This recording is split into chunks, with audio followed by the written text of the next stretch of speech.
आरक्षण बना तो था पिछड़ों और अति पिछड़ों को समाज में समान दर्जा दिलाने के लिए, जिस पर हमेशा बहस जारी रहती है कि ये आरक्षण उन लोगों तक पहुंच रहा है या नहीं। राजनीति में सियासत करने वालों के लिए आरक्षण उस गरम तवे की तरह है जिस पर वो अपनी राजनीति की रोटी सेकते रहते हैं। इस वक्त उत्तर प्रदेश में कड़ाके की ठंड में सियासत की गर्मी आसमान छू रही है और मुद्दा है ओबीसी आरक्षण। नमस्कार, आप देख रहे हैं पॉलिटिक्स और मैं हूं आपके साथ कामिनी झा।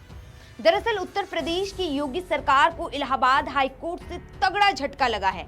यूपी नगर निकाय चुनाव को लेकर इलाहाबाद हाई कोर्ट की लखनऊ बेंच ने मंगलवार को अपना फैसला सुनाते हुए कहा कि निकाय चुनाव बिना ओबीसी आरक्षण के कराए जाएंगे। हाई कोर्ट का कहना है कि जब तक सुप्रीम कोर्ट की तरफ से निर्धारित ट्रिपल टेस्ट ना हो तब तक आरक्षण नहीं किया जाए। कोर्ट का फैसला आने के बाद से विपक्ष चारों तरफ से बीजेपी को घेरने में लगा है। पूर्व मुख्यमंत्री और समाजवादी पार्टी के राष्ट्रीय अध्यक्ष अखिलेश यादव ने ट्वीट करते हुए लिखा कि आज आरक्षण विरोधी बीजेपी निकाय चुनाव में ओबीसी आरक्षण के विषय पर घड़ियाली सहानुभूति दिखा रही है। आज बीजेपी ने पिछड़ों के आरक्षण का हक छीना है, कल बीजेपी बाबा साहब द्वारा दिए गए दलितों का आरक्षण भी छीन लेगी।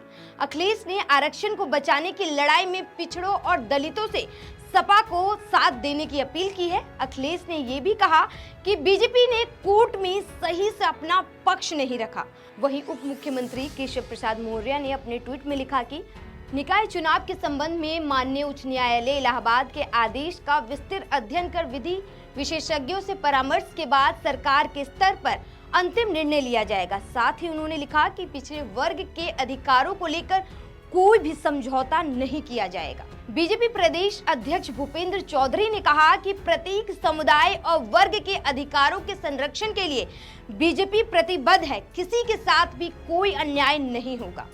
लेकिन सपा विधायक शिवपाल यादव ने चेतावनी देते हुए कहा कि आरक्षण को लेकर जितने आंदोलन किए गए हैं, अगर जरूरत पड़ी तो उससे भी बड़ा आंदोलन करेंगे। वहीं पिछड़ों और दलितों की नेता कही जाने वाली पूर्व मुख्यमंत्री मायावती ने ट्वीट करते हुए कहा कि बीजेपी ओबीसी और एसटी का अधिकार छीन रही है। उन्होंने एक अन्य ट्वीट में कहा, यूपी सरकार को माननीय सुप्रीम कोर्ट के निर्देश का पूरी निष्ठा और ईमानदारी के साथ अनुपालन करते हुए ट्रिपल टेस्ट के द्वारा ओबीसी आरक्षण की व्यवस्था को समय से निर्धारित करके चुनाव की प्रक्रिया को अंतिम रूप देना था, जो सही से नहीं हुआ।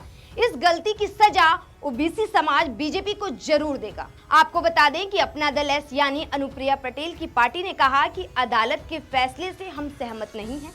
पार्टी के राष्ट्रीय उपाध्यक्ष और योगी सरकार में मंत्री आशीष पटेल ने कहा कि जरूरत पड़ी तो उनकी पार्टी अपना दल एस इस मुद्दे को लेकर सुप्रीम कोर्ट का दरवाजा खटखटाएगी। सपा प्रवक्ता सुनील साजन ने कहा, भाजपा हमेशा चाहती थी कि पिछड़े समाज के आरक्षण को कैसे छीना जाए। भाजपा जो सोचती थी उसी के हिसाब से उसने न्यायालय के सामने पक्ष रखा।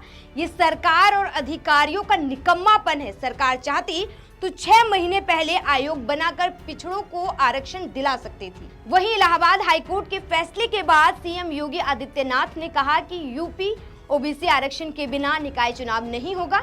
यदि जरूरत पड़ेगा तो हम कोर्ट के फैसले के खिलाफ सुप्रीम कोर्ट जाएंगे। इतनी आलोचनाओं के बीच योगी सरकार ने 24 घंटे के भीतर 5 सदस्यीय आयोग का गठन कर दिया। ये आयोग ट्रिपल टी फॉर्मूले के आधार पर पिछड़े वर्गों की आबादी को लेकर सर्वे कर शासन को रिपोर्ट सौंपेगी। इसी रिपोर्ट के आधार पर ओबीसी आरक्षण लागू कर निकाय चुनाव करवाया जाएगा। अब देखना ये होगा कि आयोग अपनी सर्वे रिपोर्ट कब तक तैयार कर पाती है। बड़ी बात यह है कि सरकारें कभी भी कोई भी काम समय पर क्यों नहीं कर पाती है। अगर ट्रिपल टेस्ट को सही समय पर पूरा करती तो आज ओबीसी समाज को जो डर लग रहा है कि उनका अधिकार छीना जा रहा है, वो नहीं होता। उत्तर प्रदेश की सरकार को एमपी, बिहार, झारखंड, महाराष्ट्र को जब हाईकोर्ट से निकाय चुनाव में ओबीसी आरक्षण को लेकर झटके से सबक लेना चाहिए था, उस समय उसने सबक नहीं लिया। सरकार क्या वाकई में आरक्षण पर कोई खेल खेलना चाहती थी और विपक्ष के घेरने के बाद अब वो बैकफुट पर आ गई है? इसी तरह की तमाम खबरों और वीडियो को देखने के लिए आप हमारे YouTube चैनल पॉलिटिक्स को सब्सक्राइब कर सकते हैं। नमस्कार।